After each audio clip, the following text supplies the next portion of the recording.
Oke, kita mulai ya kelasnya.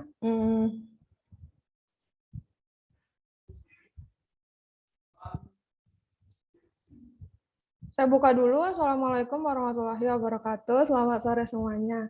Waalaikumsalam Waalaikumsalam warahmatullahi warahmatullahi wabarakatuh. wabarakatuh. Sore, Bu. Oke, semoga masih bisa fokus ya. Ini materinya sebetulnya beberapa bagiannya sudah dijelaskan di data dan pustaka juga ya. Jadi mungkin yang udah dijelaskan di data dan pustaka kita bisa percepat. Jadi untuk hari ini kita belajar tentang pengantar statistik. Ada 4 agendanya hari ini, sore ini.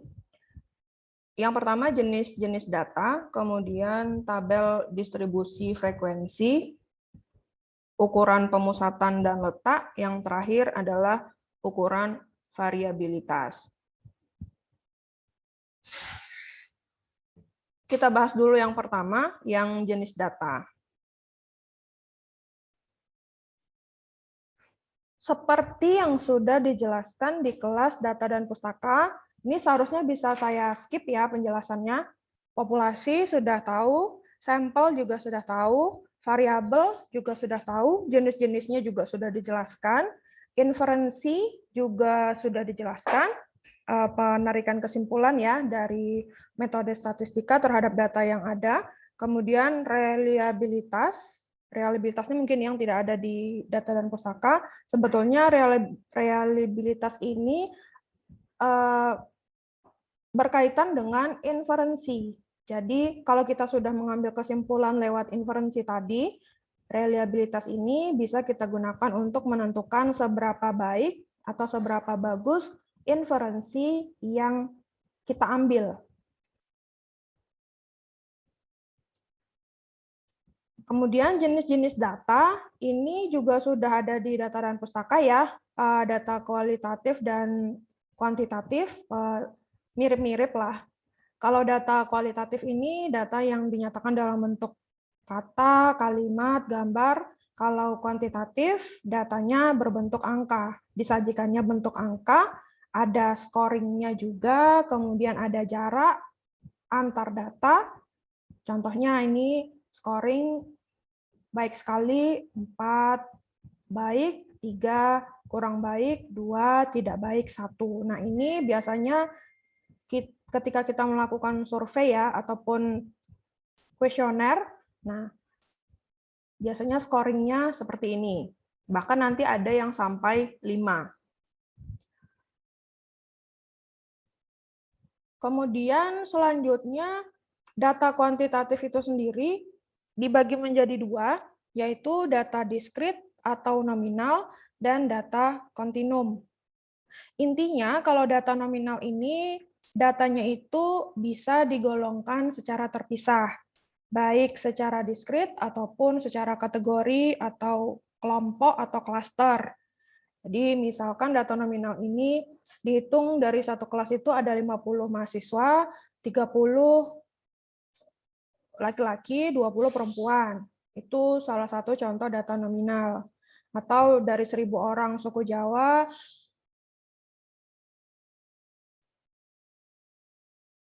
dan 500 suku Sunda dan lain-lain, itu juga contoh dari data nominal. Kemudian data kontinum ini artinya datanya bervariasi menurut tingkatan dari hasil pengukuran. Nah, ini mungkin juga sudah ada ya di materi data dan pustaka minggu ini, ordinal, interval, rasio. Ini sebetulnya sama seperti skala pengukuran ya. Ini juga penjelasannya untuk jenis-jenis data, ordinal itu apa, interval itu apa, rasio itu apa. Sudah dijelaskan juga ya di data dan pustaka. Sama, tidak jauh berbeda, bukan tidak jauh berbeda, tidak berbeda dari penjelasan yang sudah kalian dengar dari dosen di kelas data dan pustaka. Jadi ini saya lewatkan ya penjelasannya. Kemudian jenis data menurut cara memperoleh. Ini ada data primer dan data sekunder. Data primer itu dari namanya, artinya data itu diambil langsung dari objek penelitian yang dilakukan oleh peneliti atau tim penelitian. Jadi nanti ketika kalian misalkan mengerjakan proyek atau mengerjakan tugas akhir, ketika kalian butuh data dan datanya itu kalian ambil langsung, itu tergolong ke dalam data primer. Contohnya wawancara, kemudian menyebarkan kuesioner, itu juga termasuk data primer.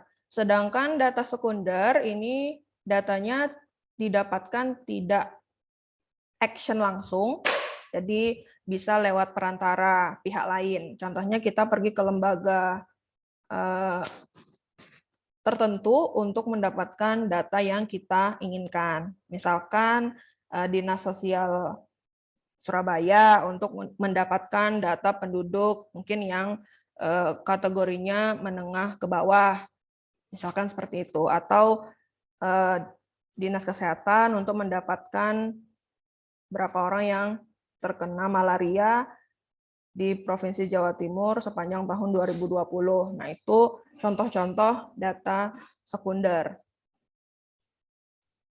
Kemudian macam-macam data berdasarkan sumber data, ada data internal, ada data eksternal. Data internal ini sesuai namanya menggambarkan situasi dan kondisi di suatu organisasi secara internal. Biasanya data internal ini diprotected ya oleh perusahaan atau organisasi tersebut. Jadi tidak bebas. Seperti data keuangan, pegawai, data produksi, dan sebagainya. Sedangkan kalau data eksternal itu bisa diambil atau diminta untuk kita teliti, misalnya data jumlah penggunaan produk pada konsumen, tingkat preferensi pelanggan, persebaran penduduk, dan sebagainya. Nah, contohnya mungkin yang sudah pernah membuka website data.go.id atau data.jakarta.go.id, nah itu contoh-contoh data eksternal. Jadi datanya itu memang diletakkan oleh pemerintah Indonesia yang data.go.id, data.jakarta.go.id itu punyanya pemerintah DKI Jakarta, sifatnya open. Jadi kalau kalian butuh data untuk melakukan suatu hal, nah itu bisa pakai data itu. Nah itu adalah contoh dari data eksternal. Sama seperti data-data yang ada di Kaggle ya. Kemudian klasifikasi data berdasarkan jenis datanya, ini sebetulnya sama ya, mirip-mirip dengan yang sebelumnya untuk kuantitatif dan kualitatif. Hanya saja jenis datanya ini sebutannya sama, cuma untuk pengertian contohnya itu sebetulnya sama dengan yang sudah kita bahas di awal slide tadi. Kalau kuantitatif itu intinya angka, kalau kualitatif itu kata-kata atau kalimat. Kemudian jenis data berdasarkan sifat data ini data diskrit dan data kontinu. Kalau data diskrit, data yang nilainya adalah bilangan asli. Contohnya ada nilai rupiah dari waktu ke waktu, nilai tukar US dollar terhadap euro atau pound sterling, itu juga termasuk data diskrit. Data kontinu ini data yang nilainya ada di suatu interval tertentu. Jadi tidak seperti diskrit ya, kebalikan dari diskrit. Contohnya penggunaan kata sekitar, kurang lebih, kira-kira, ya lebih kurang ya, plus minus, approximately itu juga termasuk ke dalam data kontinu. Datanya masih sifatnya itu ada pada interval tertentu. Kemudian menurut waktu pengumpulan ada dua juga, data cross section dan data time series atau data berkala. Kalau data cross section ini artinya menunjukkan titik waktu tertentu. Jadi kapan data itu diambil, nah itu biasanya masuk ke data cross section, misalnya laporan keuangan per akhir tahun, sebelum nanti tanggal 1 Januari 2007-nya itu laporan keuangannya baru. Kemudian data pelanggan bulan Mei 2004, kemudian kalau kita ambil dari data.jakarta.go.id itu ada pariwisata Jakarta selama tahun 2020 dari bulan Januari sampai Desember, dan seterusnya. Sedangkan kalau data time series ini menggambarkan sesuatu dari waktu ke waktu atau periode secara historis. Kemudian ini inti yang akan kita pelajari. Kalau yang tadi kan konsepnya ya, teorinya. Data terbagi menjadi apa saja. Ini yang akan kita pelajari untuk PropStat minggu ini, mulai dari tabel distribusi frekuensi atau TDF. Nah, di sini kita dari gambar itu ada dua ya di sini. Ini yang atas dan yang bawah. Ketika kita menyajikan data dalam bentuk atas dan bawah ini, kira-kira yang manakah yang akan membantu memudahkan kita atau pembaca mendapatkan informasi? Yang bawah, Bu. Yang bawah, Bu. Ya, yang jelas ya, yang bawah. Yang atas ini apa gitu kan, bisa jadi permainan juga mungkin ya, papan yang kita gunakan untuk main mungkin juga. Nah, kalau yang kayak gini kan ada informasi yang bisa kita ambil.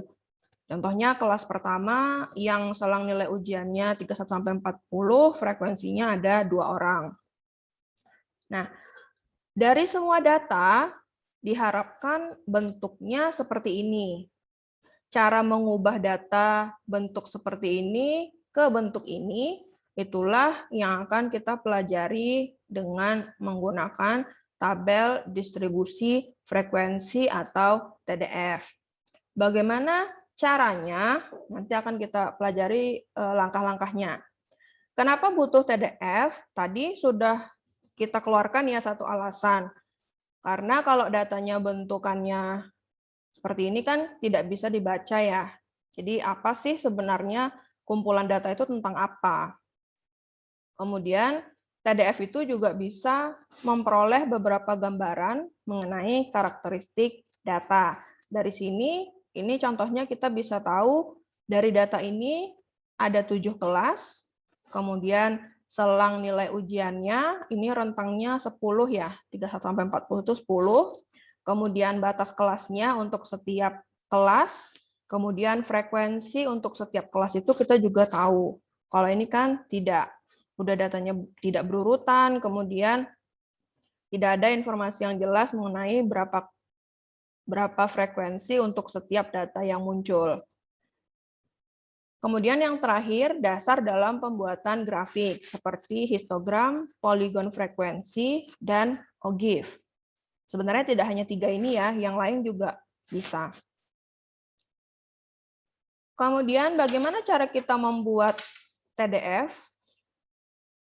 Yang pertama adalah harus mengurutkan datanya dulu. Seperti biasa ya, hampir sama seperti statistik deskriptif, biasanya kan harus kita urutkan juga datanya terlebih dahulu.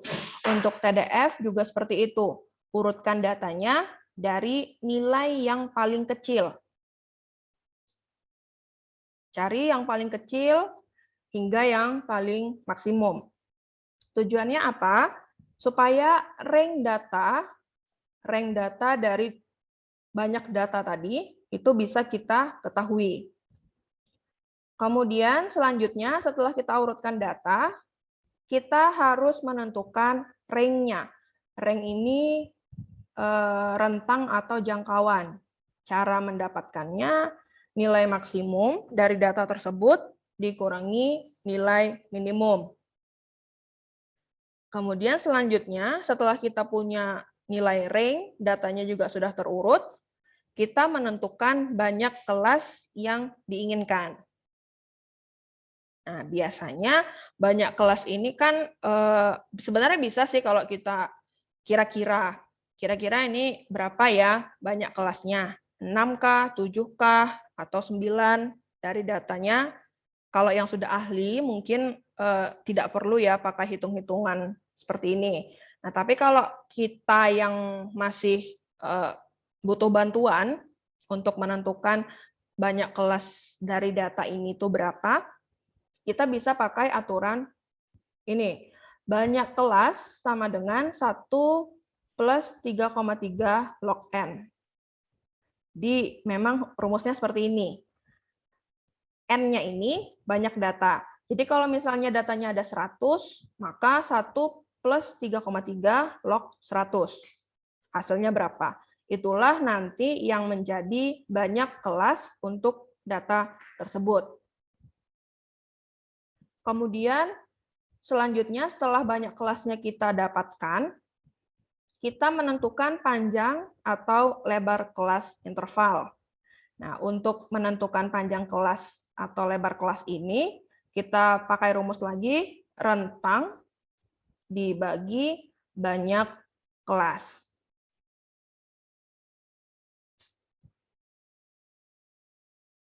Kemudian, selanjutnya kita tentukan ujung batas bawah kelas interval yang pertama. Jadi yang pertama saja yang harus kita tentukan. Nanti setelah kita dapat batas bawah untuk kelas interval yang pertama, untuk kelas selanjutnya itu akan mengikuti. Contohnya, kita langsung lihat contohnya. Nah, di sini tadi ini adalah data nilai ujian. Ini belum terurut, otomatis kita harus menjalankan step yang pertama, yaitu nilai ujian harus diurutkan dari yang terkecil menjadi yang terbesar. Jadi kita urutkan dari 35 sampai 99, yang paling tinggi. Kalau datanya sudah diurutkan, maka step satunya bisa kita abaikan, sudah tidak usah dikerjakan lagi. Kemudian yang kedua, kita menentukan range-nya atau rentangnya. Caranya, nilai tertinggi dikurangi nilai terendah. Dari sini, yang sudah diurutkan tadi, kita dapatkan 99 nilai tertinggi, 35 nilai terendah. Maka tinggal dikurangkan. 99 dikurang 35 sama dengan 64. Kemudian, kita ingin tahu ada berapa banyak kelas yang bisa kita buat untuk TDF ini.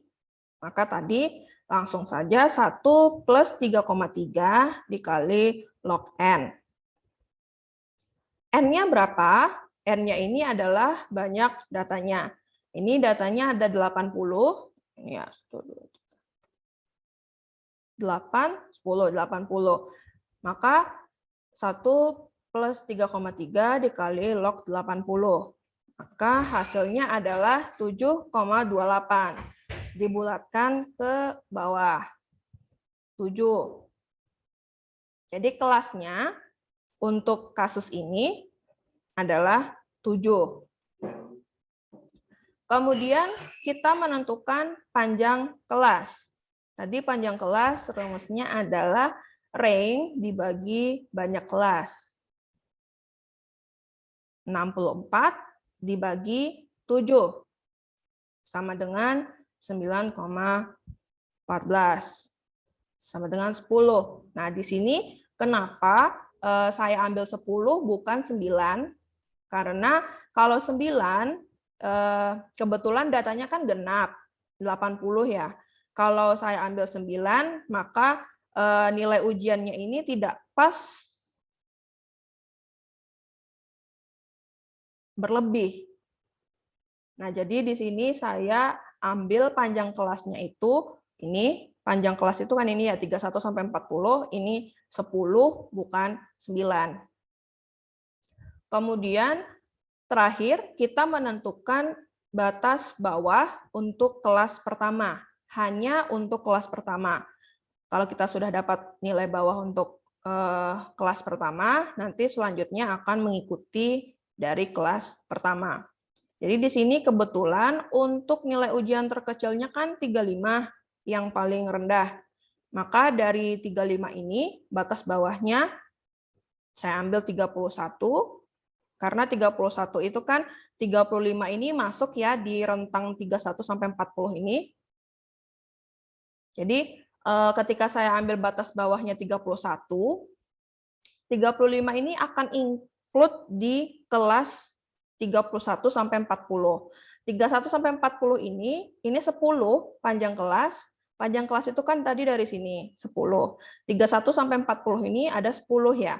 Dan 35 masuk di dalam kelas pertama. Maka saya lanjutkan untuk kelas kedua 41 sampai 50, 51 sampai 60, 61 sampai 70 dan seterusnya. Jadi tadi kita punya nilai tertinggi adalah 99. Nilai tertinggi akan juga masuk ke kelas terakhir yaitu 91 sampai 100. Jadi nilai tertinggi masuk di kelas terakhir, nilai terendah masuk di kelas pertama. Apakah boleh nilai terkecilnya masuk di kelas kedua?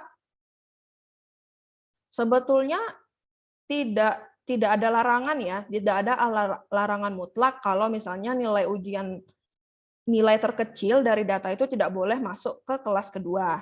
Tapi selalu disarankan agar nilai terkecil dari data itu masuk ke kelas pertama. Jadi ketika kalian menentukan nilai batas bawah, lihatlah nilai terkecil dari data tersebut. Kemudian pertimbangkan dengan panjang kelasnya. Kalau misalnya tidak ada masalah, berarti bisa kita gunakan 31 sampai 40. Nah, kalau misalnya tadi saya ambil di kelas ini panjang kelasnya hanya 9, kemudian di banyak kelas ini saya ambil 7. Maka nilai 99 tidak akan berada pada kelas ke-7. Karena kalau cuma 9 kan untuk 99 itu kan harusnya masuk di kelas 8. Sementara banyak kelasnya tadi hanya ada 7. Makanya untuk panjang kelas ini saya ambil pembulatan ke atas 10. Jadi untuk nilai tertingginya masuk di kelas 7, kelas pertamanya ini juga menampung nilai terkecil dari data tersebut. Jadi 35 pun include di kelas pertama. Kemudian untuk batas kelas ini itu ya, semuanya mungkin sudah tahu kalau ini data ini dikurangi 0,5. Jadi 30,5, kemudian yang ini ditambahkan 0,5. Ini dikurangi 0,5, ini ditambahkan 0,5, begitu seterusnya. Kalau frekuensi, ini berapa kali muncul di data ini. Jadi tinggal dihitung saja berapa, 31 sampai 40 itu ada berapa datanya, 91 sampai 100 itu ada berapa data di data aslinya ini. Kira-kira seperti itu, karena ketika kita mau menghitung statistika deskriptif, jika hari ini kita kan belajar tentang statistika deskriptif, yaitu yang modus, min, dan teman-temannya, itu biasanya akan lebih banyak presentasi soalnya itu dalam bentuk TDF. Jadi harusnya mau tidak mau, suka tidak suka, TDF ini harus kalian kuasai. Memang tidak harus dalam bentuk mengubah data menjadi bentuk TDF, tapi berangkatnya itu dari TDF, kemudian pertanyaannya, berapakah modus dari tabel distribusi frekuensi di atas? Berapakah min atau median dari tabel distribusi frekuensi ini? Nah, seperti itu. Jadi, paling tidak cara membacanya itu juga harus paham. Kemudian kita masuk ke statistika deskriptif. Di sini namanya ukuran pemusatan dan letak. Min, median, modus, kuartil, desil, persentil, dan z-score. Ini gambarnya, kalau mau digambarkan, tapi saya rasa semuanya juga sudah ahli ya. Min, median, modus.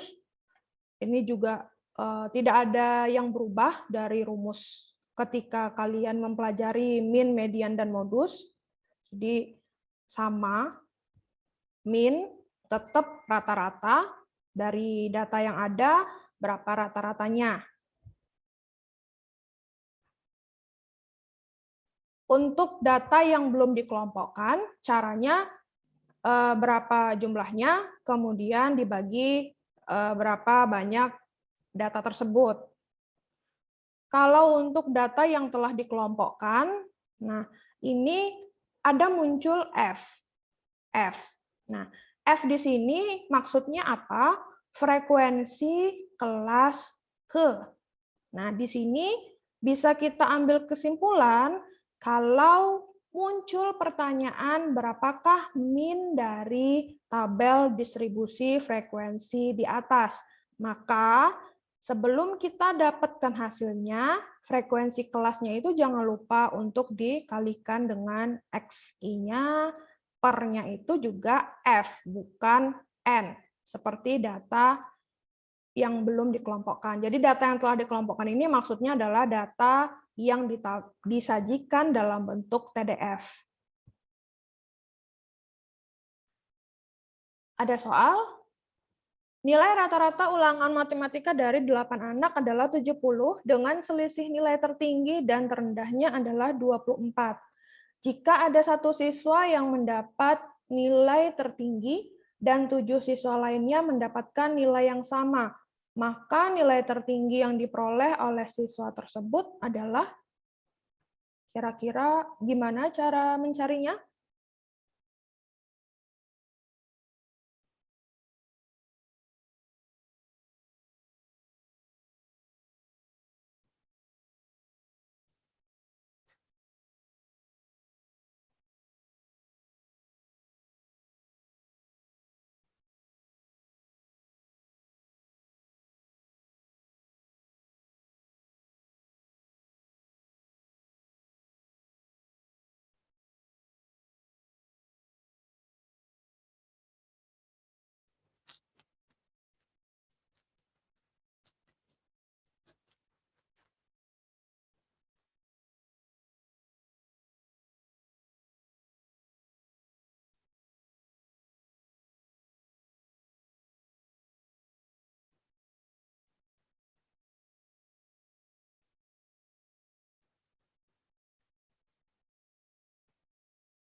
Ada yang sedang mencari? Permisi Bu, saya ingin mencoba. Oke, silakan Isyam. Ini pakai logika sih, tapi nggak tahu benar atau enggak. Oke, silakan sampaikan saja. Jadi dia tuh kan apa ya? Ada satu siswa yang mendapat nilai tertinggi dan sisa muridnya nilainya sama semua.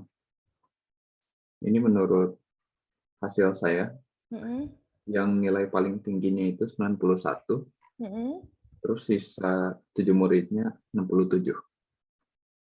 Oke, caranya? Bikin asumsi dulu.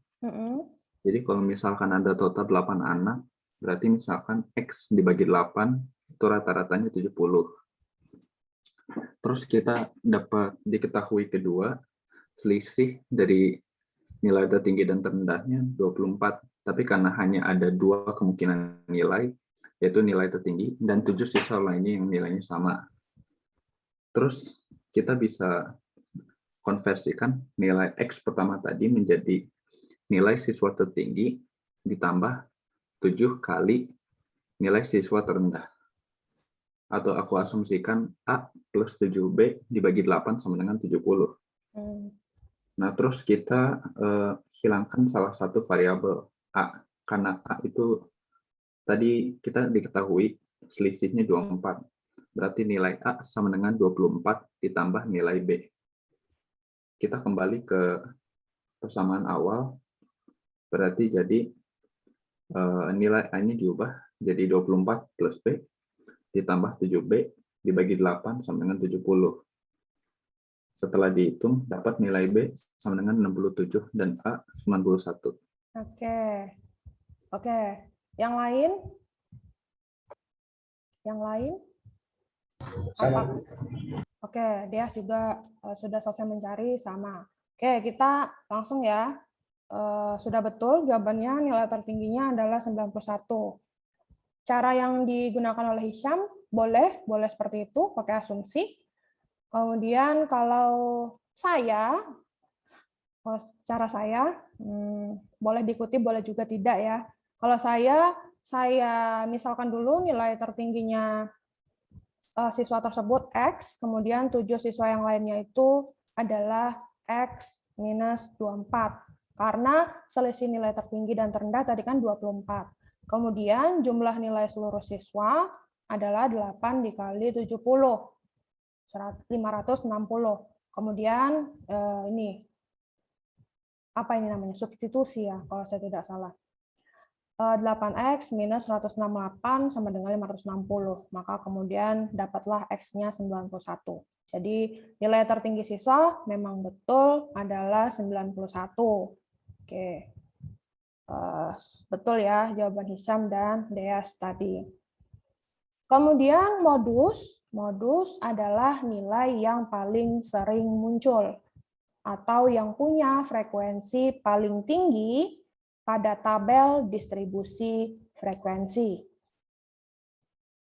Caranya mungkin kalian juga sudah tahu karena ini juga sudah pernah ya diajarkan ketika SMA. Kalau tidak lupa, karena kan sudah lama ya lulusnya, karena sudah bukan mahasiswa baru lagi. Nah, untuk modus untuk data yang belum dikelompokkan adalah MO sama dengan XI atau M0 sama dengan XI yang paling sering muncul dari datanya. Jadi kalau kita punya data yang bentukannya sejajar gitu ya nilainya, nah itu kita cari manakah yang paling sering muncul. Kalau kita diperlihatkan data dengan bentuk TDF, tabel distribusi frekuensi, maka caranya akan sedikit lebih rumit daripada data yang belum dikelompokkan. M0 sama dengan L M0 plus C A dibagi A plus B. LM0 ini batas bawah kelas modus. Jadi tadi kan yang paling sering muncul ya frekuensinya paling tinggi. Jadi kalau kita punya TDF, kita bisa lihat frekuensinya berapa. Yang paling tinggi kemungkinan disitulah letak modusnya. Kita cari dulu batas bawah kelas modus tersebut. Kemudian untuk A, F kelas modus dikurang F kelas terdekat sebelumnya.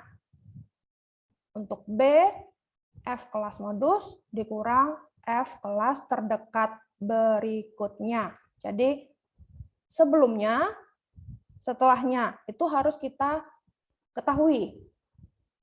Kemudian C adalah lebar kelas. Jadi lebar kelasnya berapa? 10, 5, 8. Kita lihat contohnya. Ini adalah contoh dari TDF. Nilai, kemudian frekuensinya. Cermati TDF berikut, maka modusnya kira-kira berapa? Mau coba cari dulu atau langsung aja Bu, gitu, biar cepat selesai kelasnya. Dicoba dulu atau langsung saya buka penyelesaiannya? Coba dulu, Bu. Oke, silahkan saya kasih waktu untuk mencoba. Saya balikkan dulu, nilainya nggak ketahuan ya kalau saya balik slide-nya. Jadi ini ya rumusnya. M0 sama dengan LM0 plus C dalam kurung A dibagi A plus B.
Permisi, Bu.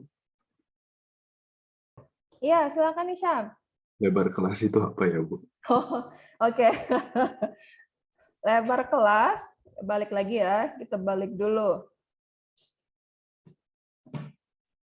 Lebar kelas adalah panjang kelas rentang bagi banyak kelas. Jadi ini loh Hisyam. Lebar kelas ya. Ini loh. 31 sampai 40 ini lebar kelasnya berarti 10. Sama dengan panjang kelas. Jadi dari data yang ini tadi, ini lebar kelasnya atau panjang kelasnya adalah 7, 8, 9, 10, 11, 12, 6 berarti.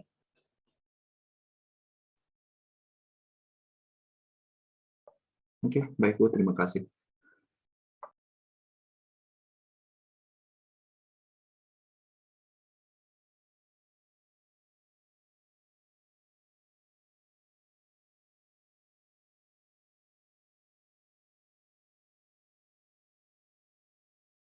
Dua satu ya, Bu?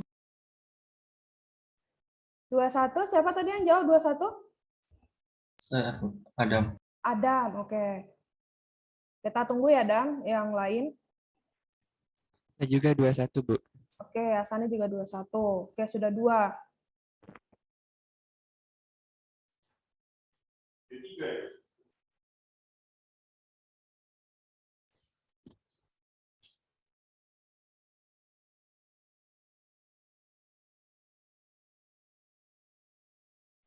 Oke, kita lihat penyelesaiannya.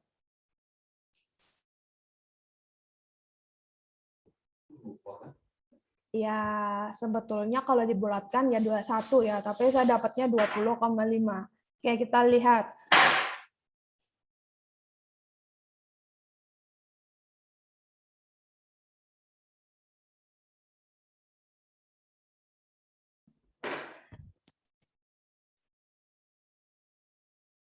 Oke, pertama kita harus menentukan dulu manakah kelas modus dari tabel ini. Modus adalah yang punya frekuensi paling tinggi. Ini ya, frekuensinya paling tinggi adalah 10. Nilainya 19 sampai 24. Berarti nilai di rentang inilah yang akan menjadi modus untuk TDF ini. Kemudian tepi bawah kelas modus LM0 adalah 19 dikurang 0,5. Jadi 18,5. Lebar kelas 19 sampai 24, 6. Kemudian selisih frekuensi kelas modus dengan kelas sebelumnya. Jadi ini ya, ini adalah, sebentar saya pakai annotate dulu. Ini adalah kelas modus kita. Kemudian selisih frekuensi kelas modus ini dengan sebelumnya adalah 4 dikurangi 10 dengan 2 dikurangi 8, 4 dan 8. Nah, kok ini saya 10 dikurangi 8 sih? Ya ampun, sudah hang. Oke, kemudian sudah dapat ya semua variabel-variabel yang kita butuhkan untuk mencari modus. Maka tinggal masukkan M0 sama dengan L0 plus C D1 bagi D1 plus D2. M0 sama dengan 18,5 plus C-nya 6, 4 dibagi 4 tambah 8. Sama dengan 20,5. Betul atau tidak ya hitungan saya? Ini sepertinya mengerjakannya sudah ngantuk-ngantuk ini. Bentar. Saya end show dulu.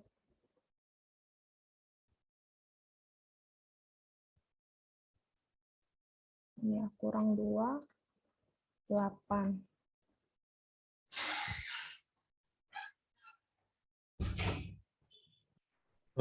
Bu, boleh nanya, Bu? Silakan. Itu 0,5-nya dari mana? 0,5 yang mana? Yang sebentar. Ini, Bu. Oh, yang ini. Iya. Oke.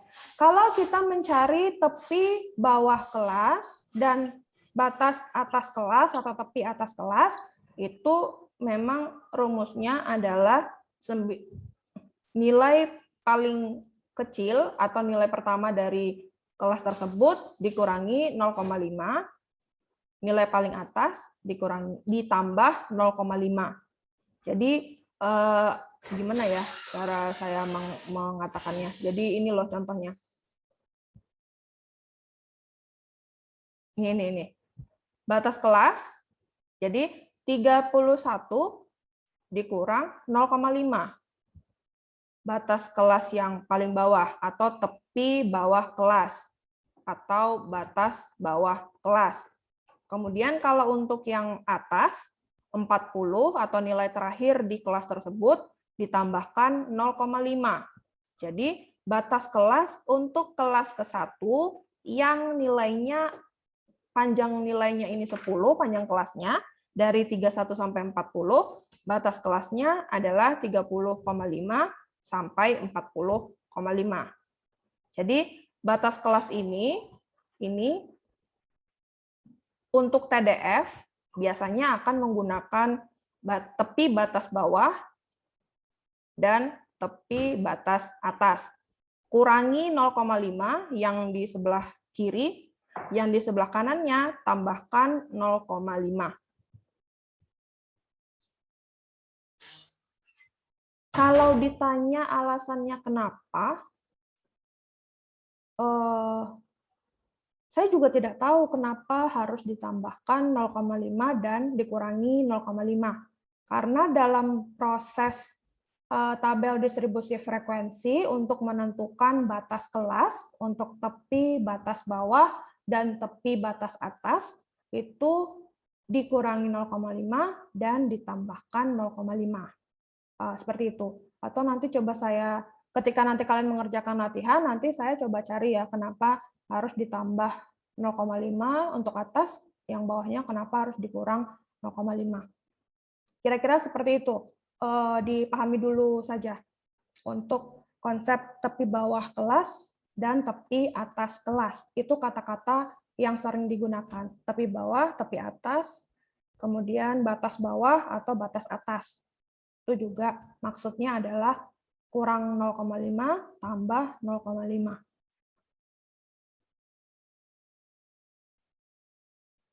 Kemudian kalau sudah dapat ya ini ada 5 hal yang harus kita lakukan sebelum modusnya dicari dengan rumus ini. Nah, ininya pastikan dulu sudah semua terpenuhi. Kalau sudah, nanti kalau rumus ini kan tinggal masukkan saja angkanya, kemudian hasilnya dapat.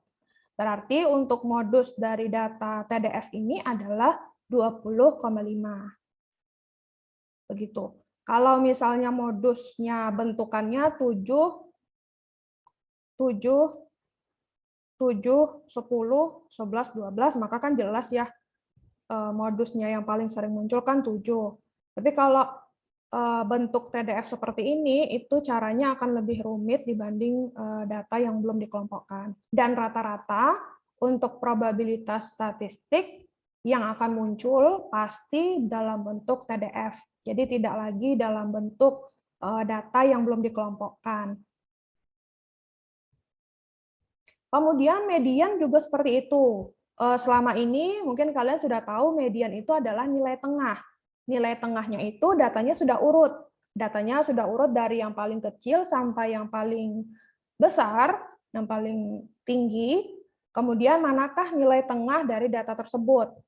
Begitu juga sama kalau datanya belum dikelompokkan. Jadi langsung diurutkan. Setelah diurutkan, manakah data yang berada di posisi tengah. Kalau ganjil, gampang ya, langsung dapat nilai atau data yang paling tengah. Kalau genap, biasanya diambil yang posisinya di tengah, kemudian dibagi 2. Berapakah hasilnya? Itulah mediannya. Kalau datanya sudah dikelompokkan, lagi-lagi, kalau muncul kata-kata data telah dikelompokkan, artinya data tersebut dipresentasikan dengan TDF. Nah, ada rumusnya untuk mendapatkan median dari TDF. LX plus C, N dibagi 2, kurang F bagi Fx. L batas bawah kelas median. Nah, L di sini itu jangan sampai salah. Bukan angka pada data tersebut, tapi batas bawah. Artinya nanti sudah dapat kelas mediannya, yang kira-kira mediannya berada pada rank itu, kemudian kurangi 0,5. Untuk C tetap sama lebar kelas atau panjang kelas, berapa banyak datanya. Kemudian N ini banyak data atau jumlah pengamatan. Kemudian F adalah frekuensi kumulatif sebelum kelas median. Beda ya, F kapital dengan F kecil. Kalau F kecil, frekuensi kelas median. Jadi frekuensinya berapa di TDF itu, itulah yang kalian ambil langsung dijadikan pernya. Kalau F besar ini atau F kapital ini, frekuensi kumulatif sebelum kelas median. Lebih effort lagi. Kenapa? Karena yang diminta adalah frekuensi kumulatif sebelum kelas median.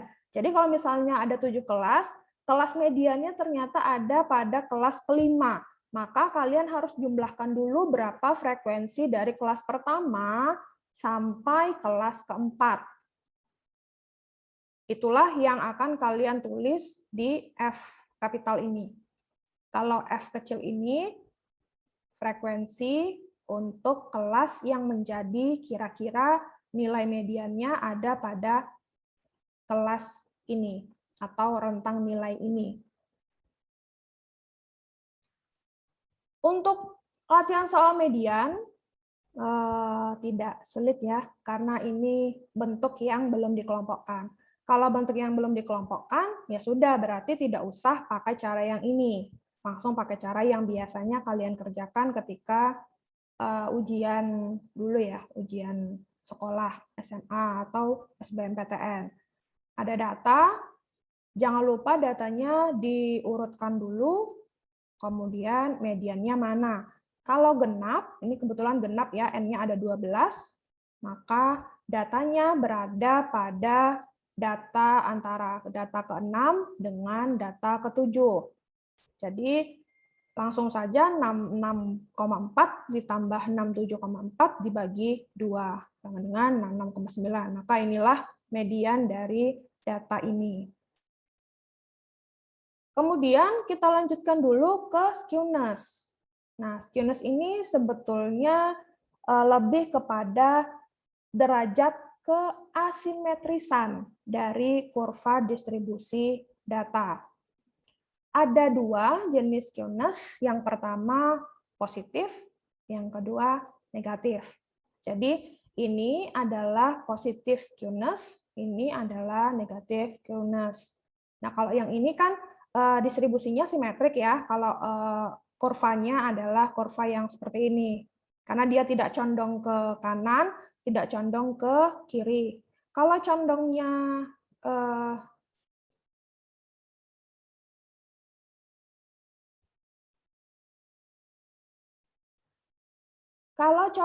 ke sebelah kanan positif, kalau condongnya ke sebelah kiri negatif. Nah, ini ada panduannya sebetulnya, dan yang perlu kalian ingat adalah kalau nanti nilainya, sebetulnya kan dia ada rumusnya juga ya, rumus skewness itu seperti apa. Nah, biasanya yang dipakai adalah yang Pearson, koefisien skewness Pearson, atau biasanya kalau orang Indonesia bilangnya koefisien kemencengan Pearson, menceng ke kiri, menceng ke kanan. Nah, untuk SK sama dengan 0, ini yang distribusi simetris. Jadi ini sudah pasti derajat koefisien kemencengannya itu adalah 0. Kemudian kalau SK-nya besar 0, maka mencengnya positif. Positif yang ini. Kalau SK-nya kecil 0, maka seperti ini. Termasuk skewness negatif. Nah, tapi karena kita sekarang belajar statistika deskriptif, kita kan tahu ada median, modus, dan mean atau rata-rata. Maka skewness ini kita acu saja berdasarkan nilai modus, median, dan mean-nya. Caranya seperti apa? Jadi tidak usah pakai rumus. Langsung saja, ketika kita punya data baik itu sudah dikelompokkan atau belum dikelompokkan. Kalau belum dikelompokkan kan gampang ya mendapatkan min-nya, mediannya ataupun modusnya. Tinggal cari min-nya rata-ratakan, modusnya yang paling sering muncul, mediannya yang berada di tengah. Kemudian masukkan ke persamaan ini. Equation 1, equation 2, equation 3. Manakah derajat skewness-nya? Apakah modusnya sama dengan min, sama dengan median? Kalau sama, maka kurvanya simetris. Yang ini. Jadi tinggal kalian masukkan ke persamaan ini. Kalau kita punya TDF, terapkan dulu cara untuk mendapatkan min, median, dan modus dari TDF atau data yang sudah dikelompokkan. Maka ketika kita sudah mencari tadi ya pakai rumusnya masing-masing, dapat ini min-nya 13,38, mediannya 13, modusnya 10. Dan kita masukkan ke persamaan ini. Ternyata ketika kita lihat nilai modusnya lebih kecil daripada nilai median. Nilai median lebih kecil daripada nilai min-nya. Maka dapat disimpulkan kurvanya akan menceng ke kanan atau skewness positif. Jadi dilihat dari sininya saja nilai modus, min, dan median. Tidak usah pakai rumus lagi. Cara paling cepatnya. Kemudian kita masuk ke kuartil, desil, dan persentil. Nah, di sini kata kuncinya untuk kuartil, sesuai namanya, maka datanya itu dibagi menjadi 4 bagian yang sama. Jadi 1/4. Kalau desil, 10. 1/10. Kalau persentil, 100 bagian yang sama, jadinya 1/100. Sementara z-score Z-score ini tidak ada masuk ke ini ya, quartile, desil, persentil ini. Kalau untuk Z-score ini adalah letak relatif suatu data terhadap rata-ratanya per standar deviasi. Jadi kalau mau mencari Z-score, nanti ada rumusnya, tapi sepertinya tidak akan ribet seperti kuartil, desil, dan persentil. Kalau kuartil, cara mencarinya seperti ini rumusnya. LQ plus C JN bagi 4 kurang F per FQ. Di mana J 1, 2, 3, dan seterusnya. Nah, kenapa ini per 4? Karena tadi kuartil kan dibagi 4 datanya. Desil dibagi 10, persentil dibagi 100. Nah, jadi nanti untuk J-nya ini biasanya pertanyaannya seperti ini. Ada data TDF atau tabel TDF. Kemudian dari TDF tersebut tentukan desil kedua. Maka substitusikan persamaan ini dengan mencari desil kedua, D2 sama dengan masukkan rumus, dapatkan dulu angka-angkanya, kemudian operasikan. Sebetulnya sama, L-nya ini juga batas bawah kelas kuartil atau desil tersebut atau persentil tersebut. Kemudian C ini tetap sama, lebar kelas atau panjang kelas. Kemudian JN, nah ini kan ini ya, desil kuartil keberapa. Nah, untuk N ini jumlah nilainya atau jumlah pengamatan.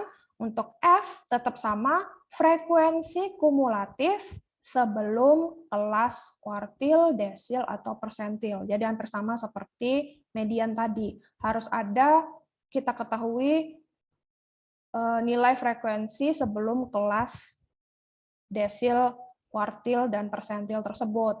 Kemudian kita bagi dengan F, frekuensi untuk letak kelas kuartil, desil, dan persentil. Ini adalah contohnya. Diketahui dari tabel distribusi frekuensi ini, nilai ujian dari 80 mahasiswa, maka ini sudah menjadi kata kunci ya. Jadi kalau kita jumlahkan ini adalah 80. Jadi nanti bisa kalian tambahkan tabelnya ini mungkin di bawah untuk kalian sebagai pembantu, total mahasiswa 80.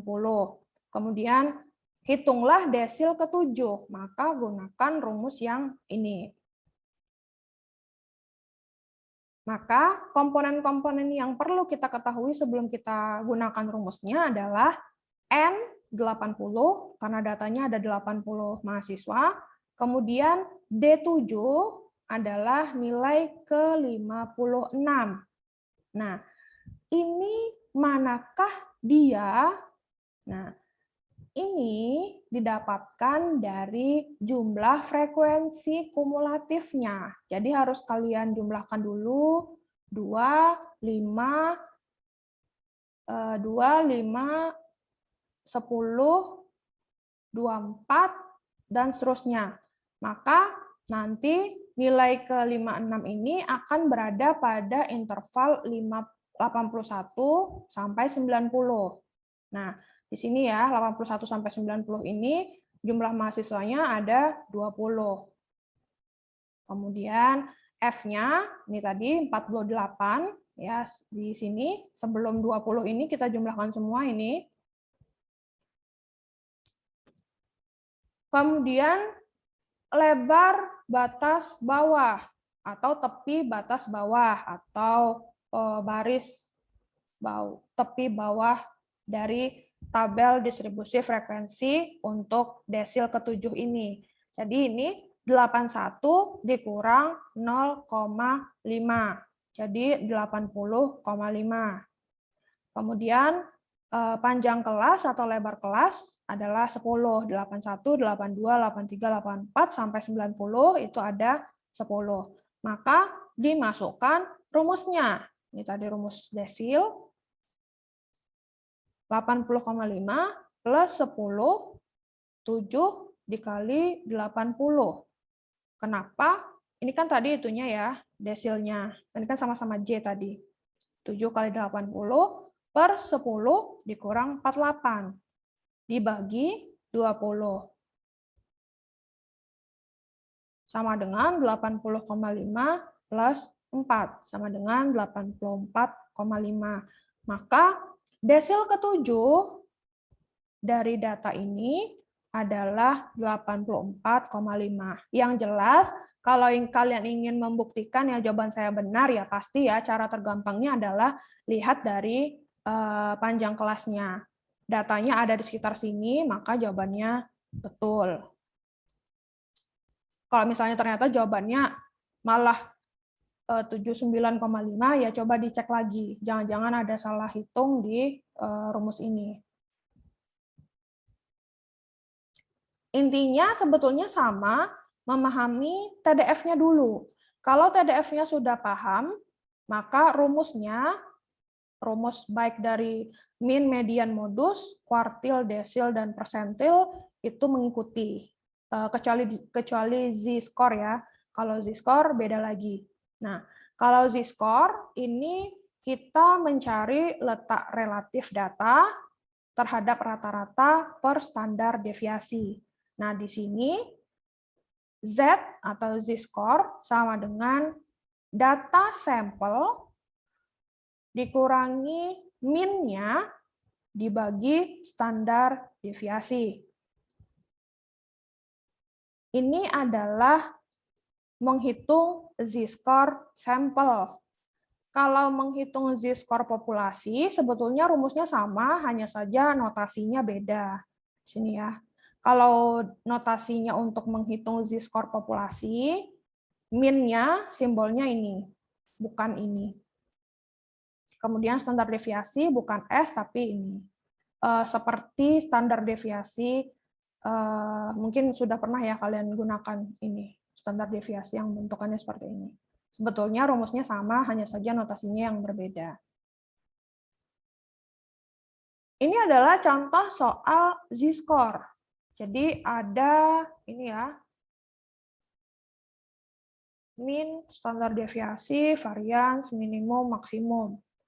Suatu data histogram ini menunjukkan persentase besi pada spesimen 390 biji besi disajikan sebagai berikut. Ini dia. Hitunglah z-score dari data 66,56%. Maka langsung saja kita gunakan rumus z-score-nya. Data sampel dikurang min dibagi standar deviasi. Maka 66,56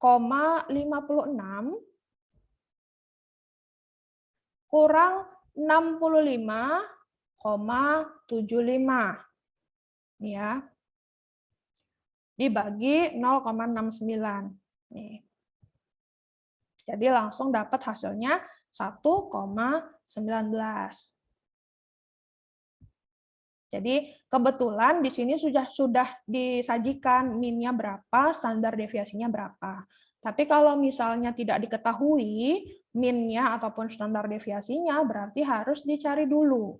Cara mencarinya, kalau ini kan tidak ada ya itu apa namanya bentuk TDF-nya. Berarti ini langsung saja ini datanya, kemudian carilah min-nya dan standar deviasinya. Nah, ini kan kebetulan belum dapat ya, kita belum ketemu untuk menghitung standar deviasi. Nanti setelah ini itu ada cara menghitung standar deviasi.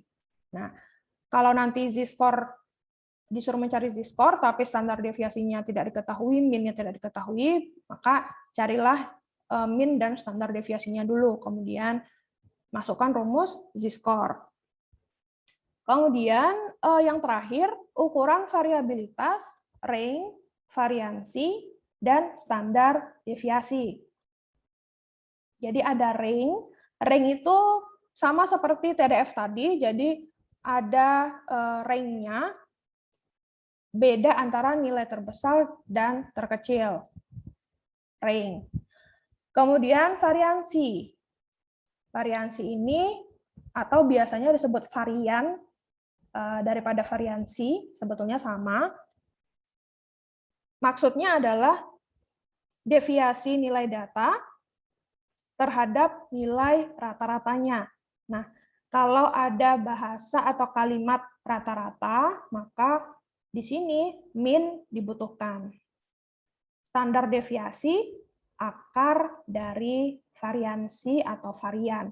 Jadi, kalau diminta standar deviasi, tidak diketahui, ditanya, maka mau tidak mau harus dapetin nilai varian dulu atau variansi dulu sebelum mendapatkan nilai dari standar deviasi. Untuk range ini sama seperti TDF tadi, nilai yang paling maksimum dikurang nilai yang paling minimum setelah datanya diurutkan, atau tidak usah diurutkan juga, lihat saja dari data yang ada itu mana yang nilainya tertinggi, mana yang nilainya paling rendah. Kalau misalnya tidak ada kaitannya dengan TDF. Kalau disuruh mencari range saja dari data kelompok data yang disajikan, tidak dalam bentuk TDF, tapi dalam bentuk tadi ya, kotak-kotak tadi yang di slide paling depan, itu langsung saja kurangkan nilai maksimumnya dengan nilai minimumnya, atau data yang paling besar, nilai terbesar dengan data yang paling kecil. Ini untuk mencari range. Kemudian variansi atau varian, artinya adalah simpangan rata-rata atau rata-rata penyimpangan data terhadap min-nya. Nah, ini juga ada dua rumus untuk data yang belum dikelompokkan dan data yang sudah dikelompokkan. Kalau untuk data yang belum dikelompokkan, ini pada prinsipnya sama dengan min, median, dan modus untuk data yang single ya, bukan yang bentukannya kelompok seperti TDF. Jadi kalau ada variansi atau varian, diminta mencari varian, gunakan saja rumusnya S kuadrat sama dengan XI dikurang min rata-rata X, kemudian kuadratkan, dibagi N kurang 1. N-nya, jumlah datanya berapa, misalnya ada 5, maka 5 kurang 1. Kemudian ini rata-ratanya, rata-ratanya kan tinggal ditambahkan semuanya, ada 5 data, ditambahkan semua, dibagi 5. Inilah X min-nya, kemudian X-nya dikurang rata-rata min X-nya, dikuadratkan dikurang N minus 1. Sedangkan untuk data yang telah dikelompokkan, ini dalam bentuk TDF, lagi-lagi, maka di dalam rumusnya itu ada FI, frekuensi kelas. Nah, di sini kebetulan tidak ada C ataupun F kapital, dan L. Jadi tidak ada tepi batas bawah, atau tepi batas, atau TP batas atas ya. Adanya F kecil saja, jadi tidak ada L dan F-nya. Jadi hanya perlu nilai jumlah data, min data, dan frekuensi kelas. Untuk standar deviasi, akar dari varian atau variansi. Maka, ya sudah, kalau datanya belum dikelompokkan, tinggal akar S kuadrat. Karena S kuadratnya kan tadi adalah varian atau variansi. Kalau data telah dikelompokkan juga sebetulnya sama kalau kita sudah punya nilai variansi. Tapi kalau misalnya tidak ada, tidak kita ketahui juga nilai variannya, maka bisa langsung akar, kemudian di dalamnya ini adalah rumus varian atau variansi. Juga sama ya, tidak ada L, tidak ada C, hanya ada F, frekuensi kelas untuk data yang termasuk ke dalam standar deviasinya. Nah, di sini ada note-nya juga, kalau datanya populasi yang akan kita hitung standar deviasinya, maka simbolkan dengan ini, standar deviasi, kemudian jumlah populasinya adalah N. N kapital, bukan N kecil. Berarti yang N ini diganti dengan N kapital. Ini adalah soal untuk standar deviasi. Tinggi badan mahasiswa TRKB sebagai berikut. 172, 167, sampai 170. Hitunglah varian dan standar deviasinya.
Ada yang sudah selesai?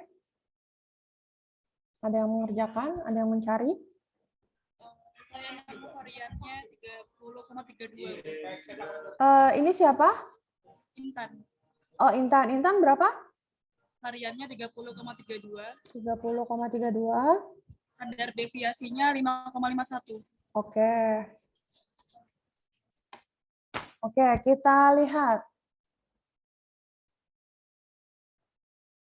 Jadi sesuai dengan rumusnya tadi ya. Jadi kita punya data, N-nya 10, N itu kan banyaknya datanya, berarti 10. 10, kemudian N dikurang 1. N dikurang 1 adalah 10 dikurangi 1, 9. Kemudian ini kalau kita ubah ke dalam bentuk I, ada 10 ya, 1 sampai 10 berdasarkan datanya. Kemudian X, datanya ini, kemudian X kuadrat. Di ini kita kuadratkan satu per satu. Kemudian ini adalah jumlahnya, sigma. X kuadrat ini juga hasil dari penjumlahan 1 sampai 10, sigma, untuk XI kuadrat. Kemudian kita hitung 1701, 2896, 13. Kemudian kuadratkan 1701 kuadrat sama dengan 2893401. Ini ya.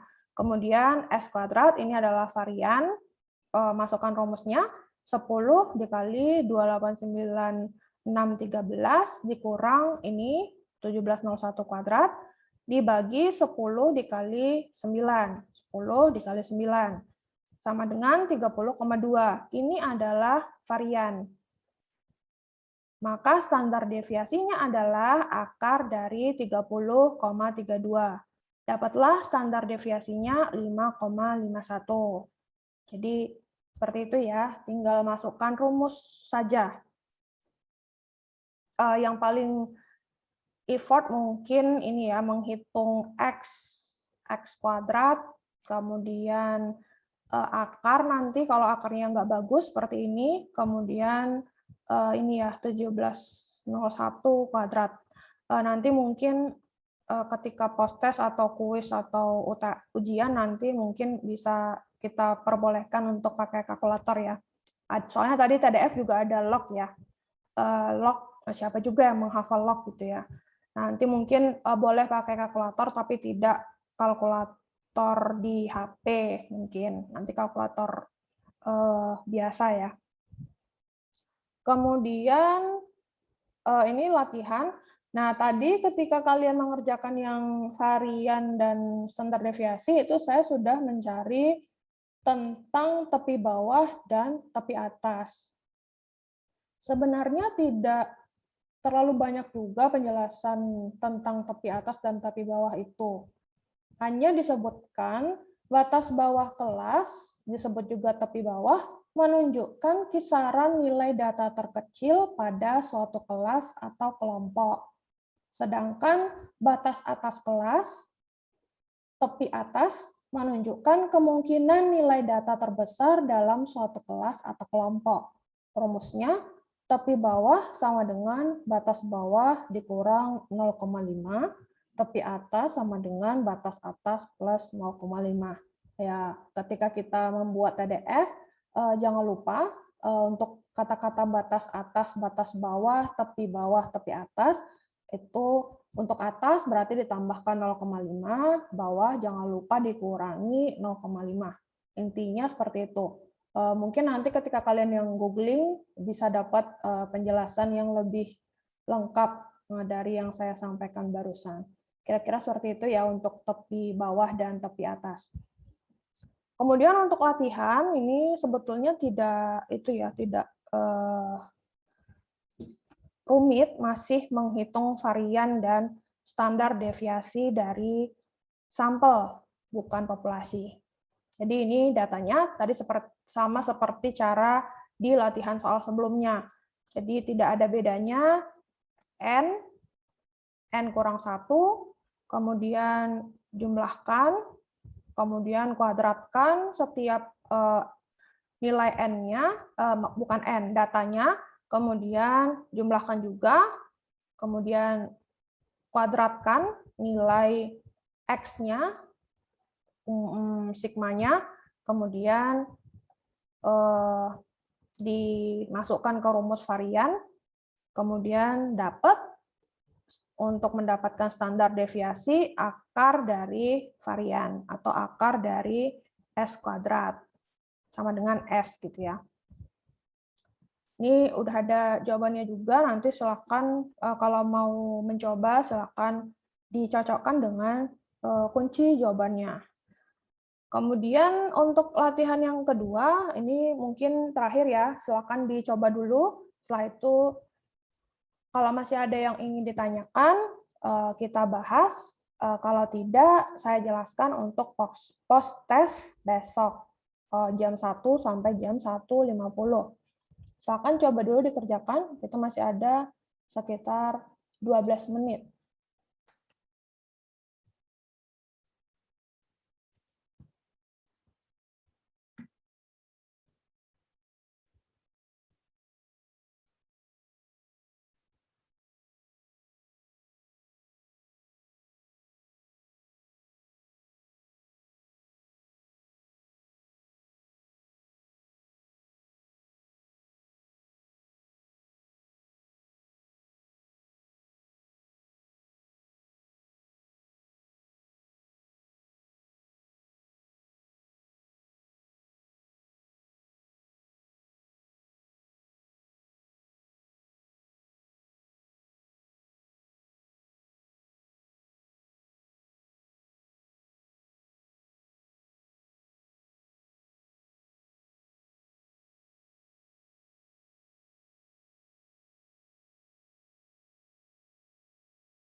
Oke, sementara mencari, apakah ada yang mau ditanyakan untuk materi minggu ini, untuk PropStat Prostok, sebetulnya belum masuk ya Prostoknya, jadi masih PropStat.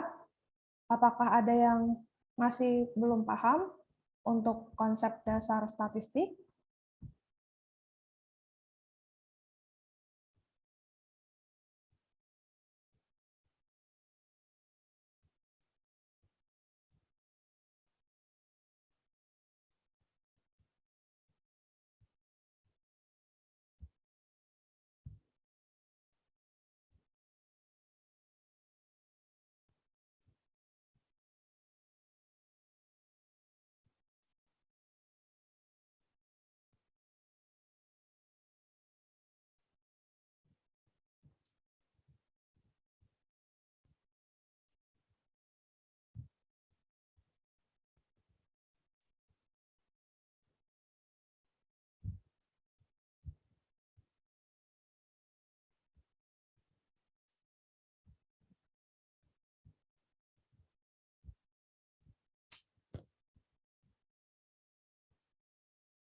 kalau tidak ada jawaban, saya asumsikan sudah paham ya. Mungkin sudah paham, tapi butuh banyak latihan. Karena untuk melihat atau membaca data dalam bentuk PDF juga mungkin tidak semudah kalau datanya dalam bentuk biasa. Karena kan di PDF itu kita harus tahu panjang kelasnya atau lebar kelasnya, batas atas, batas bawah, kemudian frekuensi, dan jangan lupa F kapital itu artinya untuk setiap frekuensi itu dijumlahkan dari kelas pertama ke kelas kedua ke kelas ketiga, itu jangan lupa. Mungkin itu saja ya untuk PDF. Jadi biasanya yang akan keluar di ujian pasti yang bentukannya data per kelompok yang sudah dikelompokkan.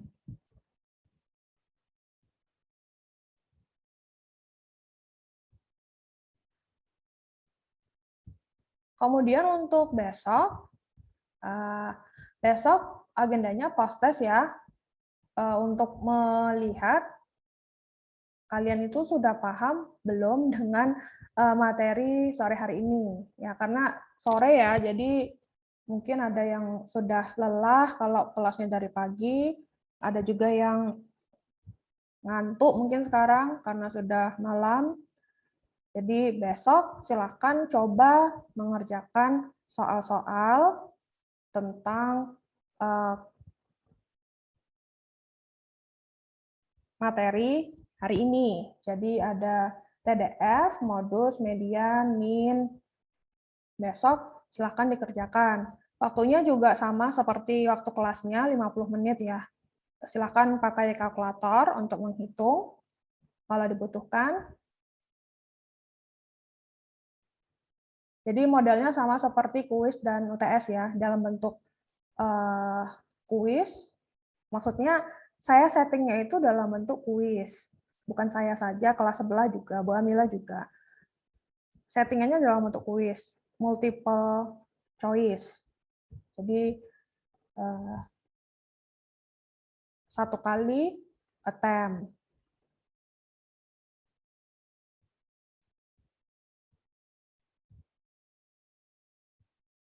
Besok setelah selesai kalian mengerjakan post-testnya, akan kita setting untuk keluar jawaban yang benar. Jadi kalian bisa tahu ini kenapa jawaban saya salah.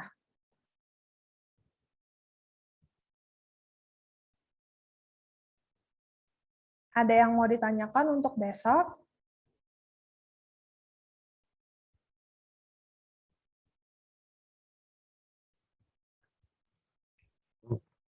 Mau bertanya, Bu? Iya, silakan. Besok waktu pengerjaan 50 menit. Ya, 50 menit saja. Oke. Jadi besok kan itu seharusnya kan kita masih sisa 50 menit kelas ya, kan harusnya 3 SKS. Jadi hari ini 2 SKS, besok 1 SKS. Nah, karena materinya itu sudah selesai sebetulnya hari ini. Jadi memang materinya itu ya konsep dasar statistik itu ya begini. Mungkin yang baru di kalian itu yang PDF-nya, yang bentukannya sudah dikelompokkan. Nah, ini kan tadi mungkin ada yang sudah mencari, ada juga yang ya udah biarkan teman saya yang cari, saya mengikut saja gitu kan. Nah, besok kalian semuanya mengerjakan post-test itu. Jadi saya dan Bu Amila itu bisa tahu sudah paham atau belum untuk materi konsep statistik ini. Mungkin soalnya hanya 10 lah ya, 10 mungkin. Kemudian coba dikerjakan, nanti setelah kalian selesai mengerjakan, akan kita setting di e-learning-nya itu muncul jawaban yang benar setelah kalian mengerjakan, bukan ketika kalian mengerjakan ada jawabannya. Jadi setelah selesai mengerjakan, bisa tahu jawabannya itu sudah betul atau tidak. Gitu. Nanti kalau misalnya minggu depan ada yang perlu dibahas dari post-testnya, kita bahas sebentar.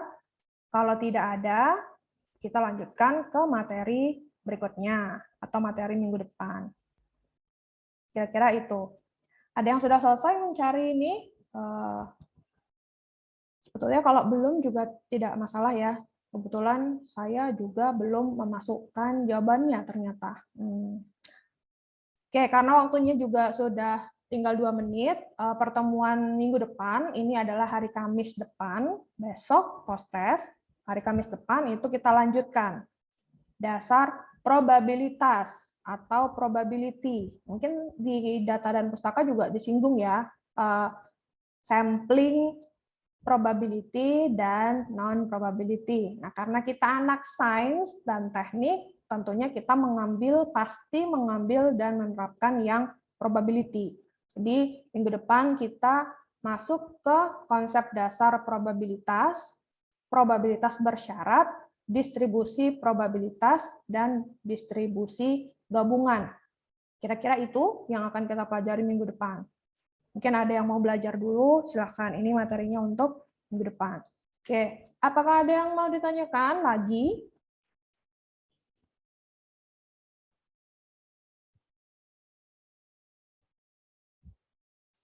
Sepertinya sudah, Bu. Oke, kalau sudah, besok silahkan ya langsung mengerjakan post-testnya jam 1 TET, buka e-learning-nya, mengerjakan mandiri. Silahkan menggunakan kalkulator. Kalau misalnya mau lihat rumusnya, belum hafal gitu ya, ya sudah, bolehlah lihat rumus. Karena juga bukan kuis atau ujian ya, jadi silahkan dilihat rumusnya, kemudian kerjakan soal-soal post-testnya. Kemudian open book, ya boleh lah open book. Open rumus, bukan open book ya. Open rumus boleh, open materi PPT saya juga boleh.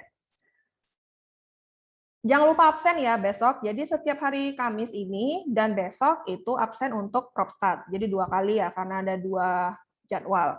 Oke, kalau tidak ada yang ingin ditanyakan, saya akhiri untuk booknya kan nggak ada. Di download Deas e-booknya kan bisa dari Libgen ya kalau saya tidak salah itu. Ya Open PPT boleh.